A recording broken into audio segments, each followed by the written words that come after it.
আসসালামু আলাইকুম। ওয়ালাইকুম আসসালাম। তোমার নাম মারিয়াম, তাই না? জি, আমার নাম মারিয়াম। তোমার নাম যেমন সুন্দর, ঠিক তুমিও তেমনই সুন্দর। আপনিও যে অনেক ভালো। আমার আসলে বিশ্বাসই হচ্ছিল না যে কেউ আমাকে না দেখে বিয়ে করবে। এই যুগে যে এমন ছেলে আছে সেটা তো আমার জানা ছিল না। আমার ছোটবেলা থেকে একটা ইচ্ছা ছিল যে কেউ আমাকে না দেখে বিয়ে করবে।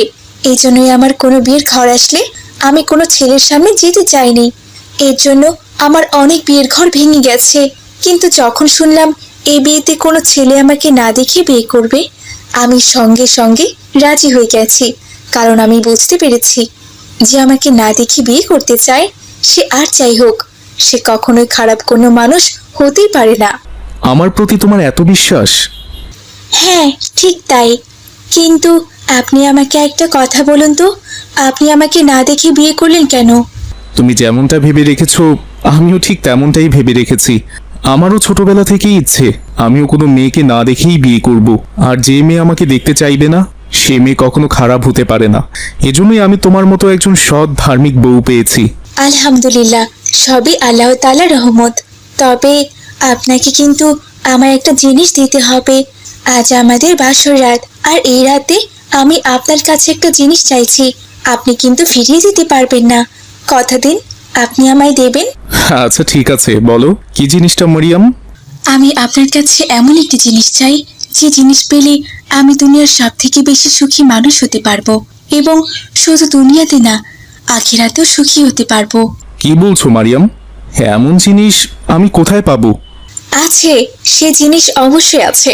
তবে আমি সেটা আপনাকে নিজের মুখে বলবো না, আপনাকে বুঝে নিতে হবে।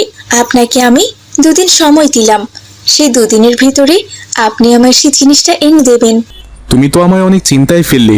তুমি যে কি জিনিসে সুখী হবে আমি তো সেটাই জানি না, কারণ এক একজন এক এক জিনিস পেয়ে সুখী হয়।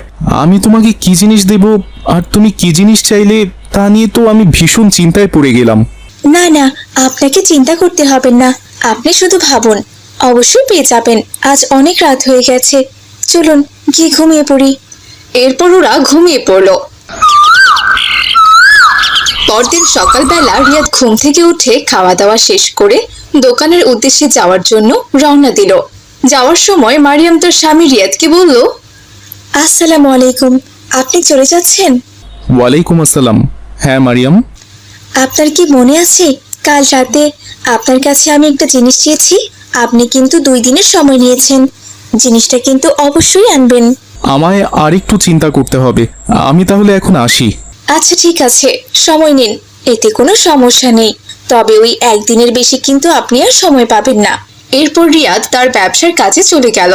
রিয়াদ তার ব্যবসা করছিল আর সারাদিন ধরে ভাবছিল যে কি এমন জিনিস, যে জিনিসে পৃথিবীর সবচেয়ে বেশি সুখ আছে, কিন্তু কিছুতেই সে কোনো কিছু বুঝে উঠতে পারছিল না। রাতের বেলাতেও রিয়াদ তার দোকান বন্ধ করে ভাবছিল আর তার বাড়িতে ফিরছিল। আমি অনেক ভেবেচিন্তে দেখলাম যে বউ যে জিনিস চেয়েছে আমি তো সেই জিনিস খুঁজেই পেলাম না। এখন আমি বউকে কি জবাব দেব? ভাবতে ভাবতে রিয়াদ তার বাড়িতে পৌঁছে গেল। সে কলিং বেল চাপলো। মারিয়াম এসে দরজা খুলে দিল। আসসালামু আলাইকুম, আপনি চলে এসেছেন? এ কি, আপনি খালি হাতে চলে এসেছেন দেখছি। আমার জন্য সেই জিনিসটি নিয়ে আসেননি? ওয়ালাইকুম আসসালাম মারিয়াম। তুমি যেই জিনিস চেয়েছো আমি তো সেই জিনিস খুঁজেই পেলাম না। কি এমন জিনিস যে জিনিসে পৃথিবীর সবচেয়ে বেশি সুখ পাওয়া যায়?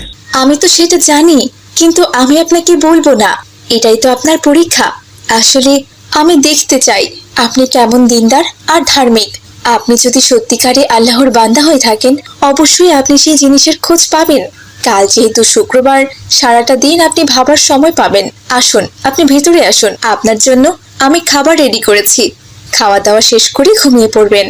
এরপর রিয়াদ ভেতরে চলে গেল আর খাবার দাবার শেষ করে ঘুমিয়ে পড়ল। পরদিন সকাল হতে রিয়াদ বেরিয়ে পড়ল হুজুরের কাছে। আসসালামু আলাইকুম হুজুর। কেমন আছেন হুজুর? ওয়ালাইকুম আসসালাম। আলহামদুলিল্লাহ, আমি ভালো আছি বাবা রিয়াদ। শুনলাম তুমি নাকি বিয়ে করেছো? হ্যাঁ হুজুর, আপনি তো হজে ছিলেন, তাই আপনাকে দাওয়াত দেওয়া হয়নি। সমস্যা নেই বাবা রিয়াদ, তুমি বিয়ে করেছো শুনে আমি খুব খুশি হয়েছি। তা বৌমা কেমন? মাশাআল্লাহ হুজুর, আমার বউ খুবই ভালো, ধার্মিক, দিনদার, পর্দাশীল। তবে হুজুর, একটা বিপদে পড়ে আমি আপনার কাছে এসেছি। কি বলো বাবা রিয়াদ, তুমি কি সমস্যায় পড়েছো বলো দেখি। আমার জানা থাকলে অবশ্যই আমি তার সমাধান দেওয়ার চেষ্টা করব। হুজুর, আসলে হয়েছে কি, আমার বউ বাসরাতে আমার কাছে একটা জিনিস চেয়েছে এবং বারবার করে বলেছে যে সেই জিনিসটা তাকে দিতেই হবে। হা হা হা হা হা। বাবা রিয়াদ, বাসরাতে নতুন বউ তো ছোটখাটো কিছু আবদার করবেই। তা তুমি তো বাবা ব্যবসায়ী মানুষ, তোমার টাকা পয়সার তো কোনো অভাব নেই। মাশাল্লাহ, বৌমা যা আবদার করেছে তা পূরণ করে দাও, তাহলেই তো বৌমা খুশি হয়ে যাবে। সেই কথা আমি বলছি না হুজুর।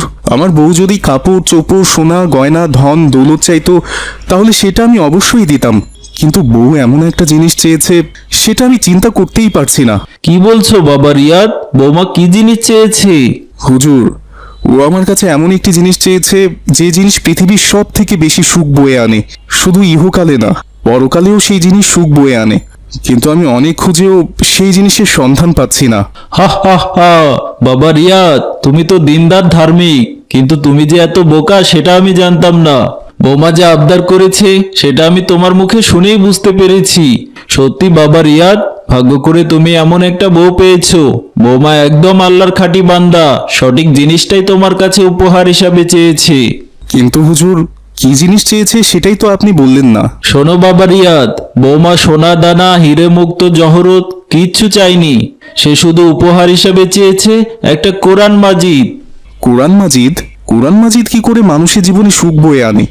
আমি তো জানি ধন দৌলত টাকা পয়সা মানুষের জীবনে সুখ বয়ে আনে। বাবা রিয়াদ, কোরআন হচ্ছে আমাদের সেই জীবন ব্যবস্থা, যে সঠিকভাবে কোরআন মেনে চলবে সে ইহকালে পরকালে দু জায়গাতেই শান্তি পাবে। যদি কারো কলবে কোরআন থাকে সে কখনোই খারাপ কাজে লিপ্ত হতে পারবে না। সে সব সময় ভালো কাজ করবে আর সঠিক পথে জীবন যাপন করবে। আজকালকার দিনে কোনো মেয়েই তো কোরআন মাজিদ উপহার হিসাবে চায় না, চাই শুধু সোনা দানা এগুলো। বৌমা যেহেতু তোমার কাছে একটা কোরআন মাজিদ চেয়েছে, তুমি আজই একটা কোরআন মাজিদ কিনে তার কাছে নিয়ে যাও। এবার আমি বুঝতে পেরেছি হুজুর, সত্যি ভাগ্য করে এমন একটা বউ পেয়েছি যার কাছে দুনিয়ার টাকা পয়সা ধন দৌলত কিছুই না। সে কোরআনকে সবচেয়ে তার জীবনের মহামূল্যবান সম্পদ মনে করেন। আমি তাহলে এখন যাচ্ছি হুজুর, আজই আমি আমার বউয়ের জন্য একটা কোরআন মাজিদ কিনে নিয়ে যাব। হ্যাঁ হ্যাঁ বাবা রিয়াদ, তাই করো। আসসালামু আলাইকুম হুজুর। ওয়ালাইকুম আসসালাম বাবা। এরপর রিয়াদ হুজুরের কাছ থেকে বিদায় নিয়ে বাজারে চলে গেল আর বাজার থেকে একটি কোরআন শরীফ কিনে নিয়ে বাসায় চলে এলো। আসসালামু আলাইকুম, আপনি এসেছেন? হ্যাঁ মারিয়াম, আচ্ছা, সকালে আপনি না বলে কোথায় গিয়েছিলেন? তোমার সেই মহামূল্যবান জিনিস আনতে মারিয়াম। তাই নাকি, এনেছেন? হ্যাঁ হ্যাঁ, এই দেখো তোমার সেই মহামূল্যবান জিনিস। স্বামীর হাতে কোরআন শরীফ দেখে তো মারিয়াম ভীষণ খুশি হয়ে গেল। আলহামদুলিল্লাহ, আপনি সঠিক জিনিসটাই আমার জন্য নিয়ে এসেছেন। আমি আপনার কাছে এই সুখটাই চেয়েছিলাম। পৃথিবীর সমস্ত সুখ এই কোরআন মাজিদে আছে, যার অন্য কোনো জিনিসে নেই। আপনাকে স্বামী হিসেবে পেয়ে আমি সত্যি অনেক খুশি। আপনি যে আপনার স্ত্রীর সুখটা বুঝতে পেরেছেন।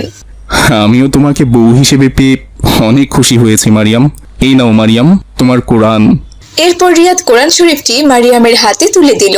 এরপর থেকে প্রতিদিন ভোরবেলা মরিয়ম মধুর সুরে কোরআন তিলাওয়াত করত আর রিয়াদ কোরআন তিলাওয়াত মন দিয়ে শুনতো।